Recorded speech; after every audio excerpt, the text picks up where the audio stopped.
Lévi sans interdit. Bonjour Elisabeth. Bonjour Elisabeth. Bonjour Cécile, bonjour Patrick, bonjour à tous. Alors le sens de votre édito ce matin, est-ce que l'on peut s'habiller comme l'on veut, en quelque sorte, dans une assemblée politique? Je veux parler de ce qui s'est passé au Conseil régional de Nouvelle-Aquitaine. Un élu d'origine sénégalaise s'est vu reprocher sa tenue par la présidente du groupe Rassemblement National. Racontez-nous.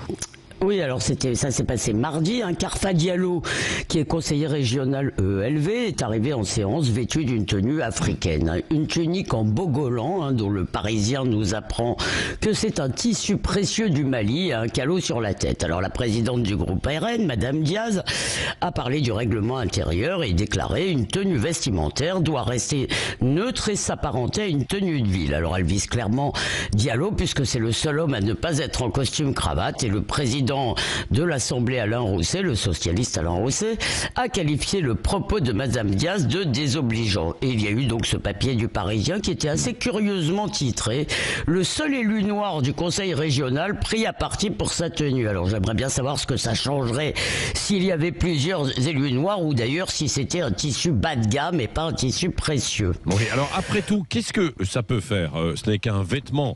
Est-ce qu'il n'y a pas effectivement du racisme, entre guillemets, Elisabeth, dans cette remarque? Dans cette logique, toute remarque à un noir est raciste, toute critique d'une femme est sexiste, et si vous refusez de m'augmenter, cher Patrick, vous êtes antisémite.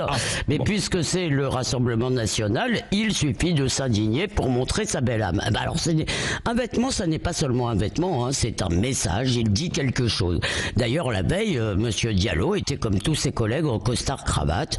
Alors, il a remarqué que quelques mois plus tôt, son béret basque n'avait pas gêné Madame Diaz. Bon, ce n'est pas tout à fait pareil, un symbole régional dans une assemblée régionale, cela peut se comprendre, à petite dose cependant. Un costume africain dans une assemblée française, un peu moins. Alors attention, il ne s'agit pas d'interdire, on ne va pas légiférer surtout, il y a la loi et puis il y a les mœurs. Monsieur Diallo est un élu français dans une assemblée française.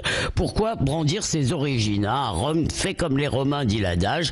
Immigré, dit Malika Sorel, c'est changer de généalogie, c'est adopter les codes et l'histoire de sa nouvelle patrie. Alors bien sûr, l'école n'apprend plus aux enfants de Monsieur Diallo que leurs ancêtres étaient gaulois, et c'est bien dommage, ça s'appelait l'assimilation, et ça fabriquait des Français venus de partout, bien mieux que l'exaltation permanente de la diversité. Merci Lévi sans interdit.